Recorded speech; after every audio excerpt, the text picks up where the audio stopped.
Bine ați venit, dragilor din Zodia Balanță, oriunde v-ați afla în această lume. Suntem din nou împreună la o nouă lectură pentru următoarea săptămână a lunii august, perioada cuprinsă între 10 până pe 16 august, așa că, dragilor, toți cei care aveți nu doar soarele, ci și luna, Venus sau poate ascendentul în Zodia Balanță, această lectură este de asemenea și pentru voi. Vă readuc aminte, este totuși o lectură general colectivă, așa că vă rog să luați decât ceea ce va rezona cu voi. Dar, înainte să începem lectura propriu-zisă, pentru voi, dragilor, vreau să fac o mică paranteză, mi se pare mie foarte importantă, pe care, desigur, voi, dacă vreți să o luați în calcul, o luați, dacă nu, nu. Este vorba despre ziua de 12 august, când va avea loc eclipsa totală de soare. Desigur, ea este vizibilă, va fi vizibilă atât total cât și parțial din anumite puncte ale planetei. Deci acest mesaj merge special pentru cei care vă aflați în aceste puncte. Care este sfatul meu, dragii mei? Prețuiți-vă vederea, încercați să nu lăsați curiozitatea să vă distrugă, ca să spunem așa, cred că unul dintre cele mai importante simțuri, care este vederea. De ce spun acest lucru? Dacă vreți să urmăriți această eclipsă, trebuie să aveți mare grijă la ochi. De ce? Noi suntem prin natura noastră foarte curioși, mai ales că vorbim despre un fenomen destul de rar și spectaculos, dar, așa cum am mai spus, nu merită să ne punem vederea în pericol, așa că nu priviți direct soarele și nu folosiți, lasă că folosesc camera aparatului de telefon sau lasă că folosesc ochelari de soare obișnuiți. Nu. Pentru acest eveniment se folosesc ochelari special și mai ales cei care aveți copii. Pentru câteva minute, mare grijă cu copilașii. Eu, de exemplu, mă aflu în Spania și aici vreau să spun că se face mare vâlvă pe tema asta a eclipsei. Eu nu o să o privesc, mi-am anunțat și copilașii și pe mei și vă anunț și pe voi pe această cale. O pot vedea foarte bine, nu știu, la televizor, pe internet. După, am prins-o și pe aia din 2000, când s-a văzut din România. Imaginați-vă că la vremea respectivă acei ochelari speciali abia se obțineau totuși destul de greu. Dar dacă s-a putut vedea eclipsa, imaginați-vă acest lucru cu niște ochelari de aia special de sudură, care știm cu toții că dacă te apuci să sudezi, clar poți să-ți arzi retina. Și dacă eclipsa s-a putut vedea cu acei ochelari de sudură, ca să nu-ți faci rău ochiului, nu este ceva cu care ne putem juca și cu atât mai mult insist pentru cei care aveți copilași, pentru că efectele pot fi iremediabile. În altă ordine de idei, de asemenea vreau să vă anunț că voi face un videoclip separat dedicat acestei eclipse din 12 august, în care, desigur, vom vorbi mai pe larg despre atât partea astrologică, energetică, spirituală și, desigur, voi scoate câteva mesaje care vin odată cu această eclipsă pentru fiecare dintre cele 12 zodii. Așadar, lămurite toate aceste aspecte, haideți să vedem care este energia voastră, dragilor. Energia generală pentru această săptămână, care trebuie să vă spun că nu va fi una lipsită de intensitate. Și ce avem noi aici? Avem vrăjitoarea sfârșitului lumii, un mare final pentru un nou început. Dragilor, se pare că la voi în această săptămână va veni o schimbare importantă, dar voi nu trebuie să o tratați cu frică. Imaginați-vă că este doar o călătorie care, chiar dacă poate fi un pic cam incomodă în tot ceea ce se întâmplă, în toată furtuna asta a vieții, Trebuie să nu uitați că schimbările fac parte din viață. Nu înseamnă, nu vreau nici să exagerez și să vă spun, da, domne, vine sfârșitul lumii. Nu, chiar dimpotrivă, sunt genul de persoană, poate cei care mă urmăriți ați văzut acest lucru în lecturile mele, nu sunt fatalistă și de fiecare dată vă spun tuturor, cum să zic eu, viața e în funcție de deciziile pe care noi le luăm. Dacă noi, atunci când ceva ne pune la pământ și vrem să rămânem acolo, acolo rămânem. Dar dacă ne adunăm toate puterile și toată energia și toată dorința și perseverența, ne putem ridica încet, încet.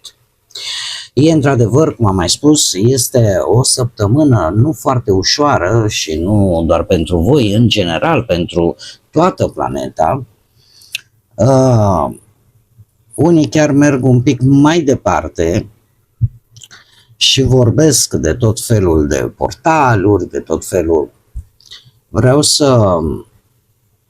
Totuși eu vreau să mă mențin cel puțin pe mine și pe cei care mă ascultați, cei care desigur sunteți de acord cu ceea ce spun eu aici. Nu vreau să fiu, nu-mi place să fiu fatalistă, nu vreau să-mi pierd speranța, nu vreau să-mi pierd nădejdea, dar în același timp nu-mi păstrez nici rațiunea că indiferent ce schimbări vin, atât în viața voastră individuală, cât și la nivel global, colectiv, vin cu un motiv. Dar depinde foarte mult și în cazul vostru, revenind la energia voastră, cum veți acționa voi.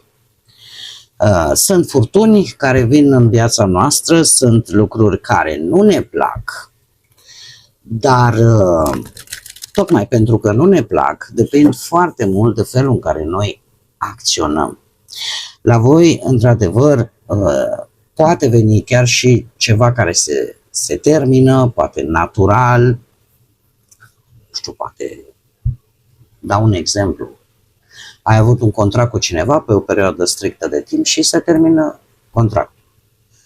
Da? Sau vine o schimbare care, chiar dacă e percepută, e un timp care se termină, ceva care trebuie să se termine, indiferent cum. Și atunci trebuie să te gândești ce faci după.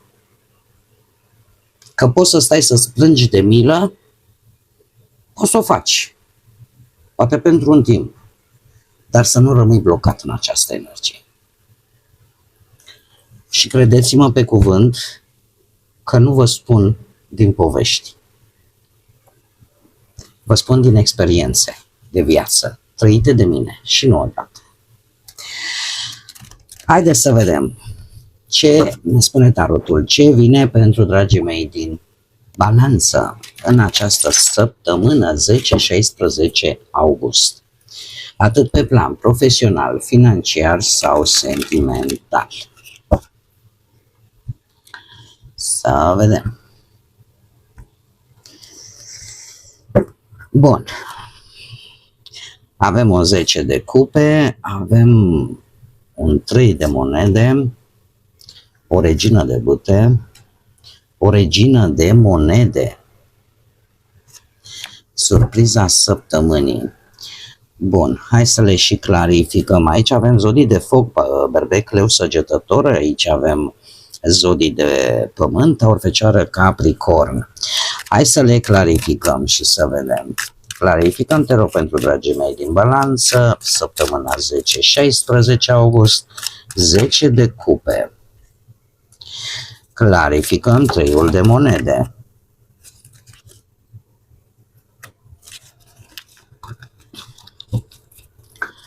Clarificăm regina de bâte.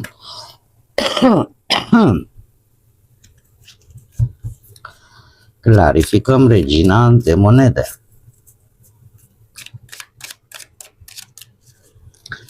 Lucruri concrete, să știți că se vor întâmpla, mai ales pe partea banilor și pentru cei singurei și dorința de acțiune, pentru cei aflați într-o pereche, într-un cuplu.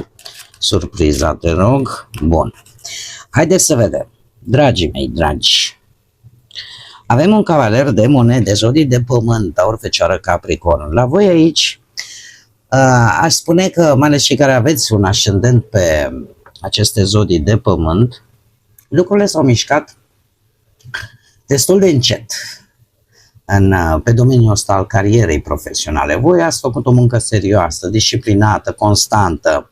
Nu au existat schimbări foarte rapide, dar ați progresat. Ați progresat încet și sigur. Ați avut un job stabil unde voi ați muncit constant.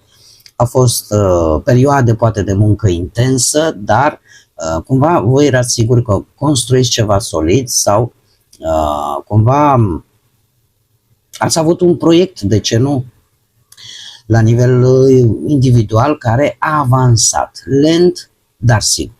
Lucru care vă duce la acest 10 de cupe în această săptămână, la acest moment de stabilitate, la acest moment de satisfacție în munca pe care voi o faceți, orică observați că aveți o echipă fabuloasă, aveți un proiect care în sfârșit vă poate aduce ori o recunoaștere, ori o satisfacție. Simțiți cumva că munca voastră contribuie poate, nu știu, la ceva mai mare și că simțiți că aparțineți acelui loc. Da? E o împlinire emoțională. Acum, cei pe partea asta a bănuților, și aici într-adevăr mi-au ieșit destul de multe cărți. Ia să le vedem. Și avem așa, un 3 de bâte, 2 de bâte, Luna, zodia Pești, 5 de monede și Steaua, zodia Vărsător. Dragii mei, deci, nu știu dacă voi, la un moment dat, ori ați așteptat un răspuns, ori erați hotărâți să luați acțiune, să faceți ceva vis-a-vis de o situație legată de bani. Nu s-a putut la un moment dat. De ce? A trebuit să vă conformați cu o situație, nu știu dacă v-a lipsit curajul sau pur și simplu a fost poate mai confortabil așa sau intuitiv poate ați simțit că nu e momentul exact atunci. De ce? Pentru că avem Luna. Luna care ne vorbește de lucruri neclare și mai ales când e vorba de bănuți. Posibil să fie avut situații financiare cu ceva contracte neexplicate bine, cu ceva cheltuiele ascunse, poate că nu ați verificat temeinic anumite documente, anumite condiții, când poate ați cumpărat ceva, ați investit în ceva.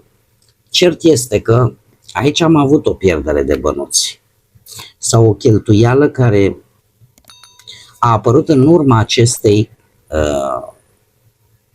poate greșeli sau poate neatenții. Dar avem Steaua. Steaua care îmi vorbește de o situație financiară care ușor, ușor a început să se stabilizeze după toată această perioadă dificilă. Cum? Că îți apar tot felul de șanse care să-ți aducă mici venituri. Da? Lucruri mici care cresc în timp, începi tu poate să gestionezi mai bine banii, cu mai multă încredere, cu mai mult calm. Toate acestea duc la acest 3 de monede. Un 3 de monede care vorbește de posibile câștiguri care apar dintr-o muncă susținută, dar la comun. Ori avem două variante. Ori voi ați intrat într-un soi de, nu știu, de afacere, de înțelegere sau aveți în nucleul vostru intim, apropiat, aveți mai multe persoane care își aduc aportul, da? Prin veniturile care le câștigă fiecare. Sau ați intrat într-un soi de colaborare cu alte persoane în așa fel încât fiecare să câștige cât un pic, da? Și să se împartă în mod echitabil și într-adevăr puteți primi un venit, o anumită sumă de bănuți din această colaborare. Pe de altă parte, mai putem vorbi și de, cum să zic eu, mici acțiuni pe care voi le-ați făcut. E ca și cum ai zice, domne, câte joburi îmi trebuie, că vreau să termin odată cu o situație financiară care mă cam apasă de ceva vreme și te apuci. Dimineața lucrezi la un job, la prânz lucrezi la alt job, seara lucrezi în altă parte. Cumva se strâng un pic de aici, un pic de acolo, vin bănuții ăștia. Da? Deci cam acestea sunt energiile. Deci indiferent cum, voi intră niște... Mie mi-apare un venit care nu e wow, dar e binevenit acest venit. Bun. Haideți să vedem pe partea asta relației. Avem o regină de bâte, semne de foc, berbec, leu, săgetător, de unde provine de la un 4 de bâte. Dragilor, se pare că, nu știu dacă unii dintre voi recent, poate s-au căsătorit, ați avut un eveniment frumos în familie, sau pur și simplu, nu știu, relația voastră a ajuns într-un punct destul de stabil, destul de armonios, ați petrecut recent niște momente frumoase împreună sau poate în sfârșit ați finalizat un proiect comun. Dom'le, ne-am propus să ne luăm o casă, am reușit să ne luăm o casă. Sau ne-am propus să ne luăm o mașină, am reușit să luăm o mașină. Da, ceva care să vă aducă acel soi de stabilitate în sânul relației voastre și sentimentul ăsta în general de siguranță și încredere între voi. Această regină de bâte, pe partea asta relației, îmi vorbește de foarte multă pasiune, tocmai pentru că ceva s-a împlinit într-o manieră atât de pozitivă, face ca relația voastră în această săptămână să fie mult mai pasională, cu mai multă energie, cu mai multă căldură. E posibil chiar să aveți parte și de niște surprize romantice plăcute. Există, nu știu dacă voi dacă aveți lună, Venus sau poate ascendentul în directă legătură cu zodiile de foc, berbec, leu sau săgetător, cu siguranță voi sunteți cei care veți poate iniția aceste surprize romantice. Dacă nu, asta poate să vină aleatoriu, ori de la voi, ori de la partenerii voștri, independent dacă are sau nu legătură cu aceste zodii de foc. Cert este că ceva vă menține entuziasmul, vă sprijiniți reciproc și chiar unii dintre voi nu știu, sunteți mult mai deschiși, mult mai creativi, să spunem așa, în sânul relației voastre. Cei care sunteți singurei, avem o regină de monede, de unde vine de la un 10 de bâte, și aici e interesant. Dragilor, cei singurei se pare că ați petrecut așa o perioadă în care ați fost un pic mai, sau v-ați consumat timpul, energia, poate, la responsabilitățile vis-a-vis de propria voastră persoană, la modul în care voi vă gestionați lucrurile în viața voastră. E posibil ca unii dintre voi să fie evitat de ceva vreme intrarea în relații din cauze pur firești, datorită timpurilor care le trăim, poate din cauza grijilor, a presiunilor din exterior. V-ați simțit poate prea obosiți pentru a vă deschide și către cineva nou.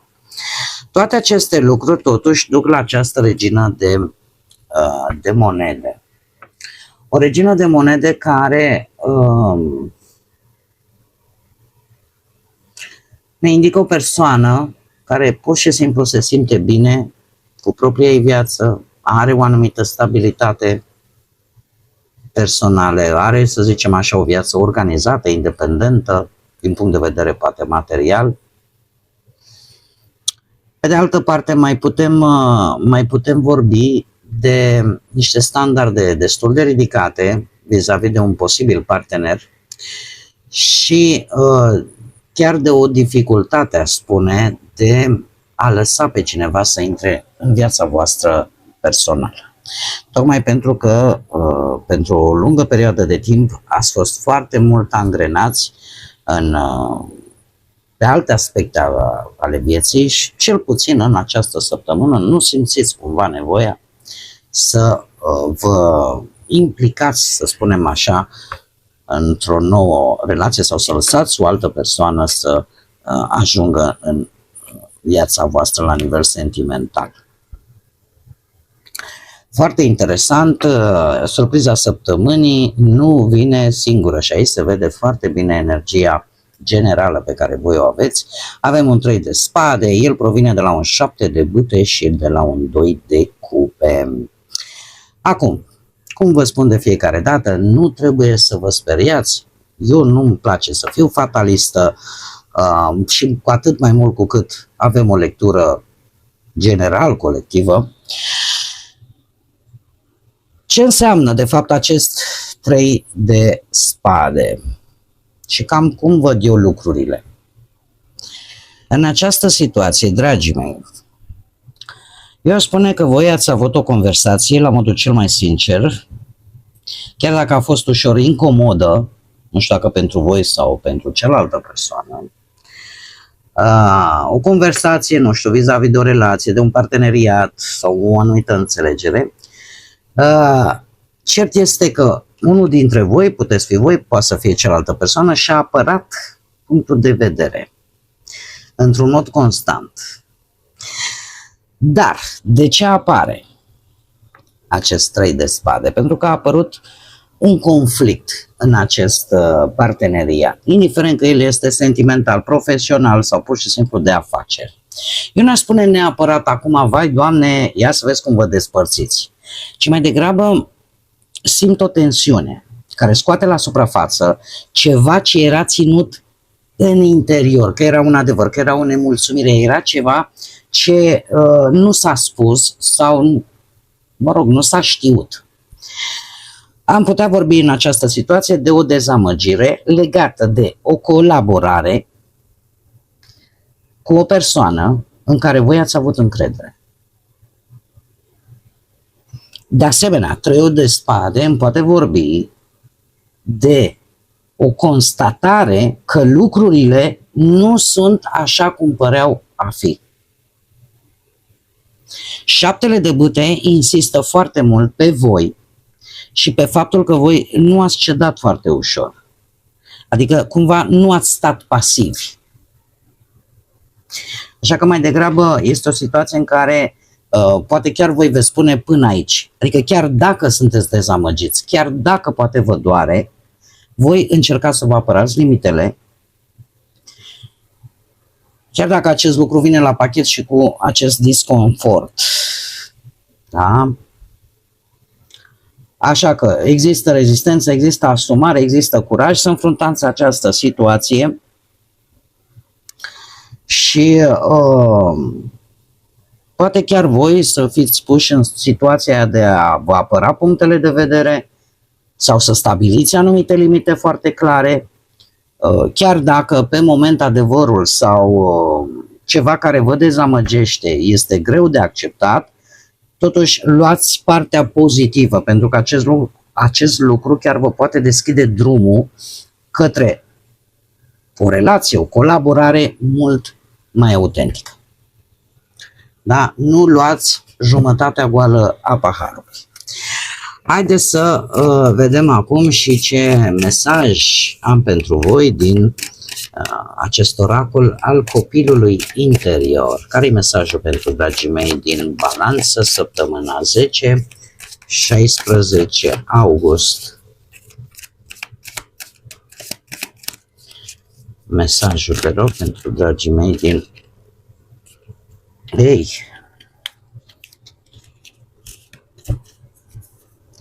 Ia să vedem. Și avem simplitate.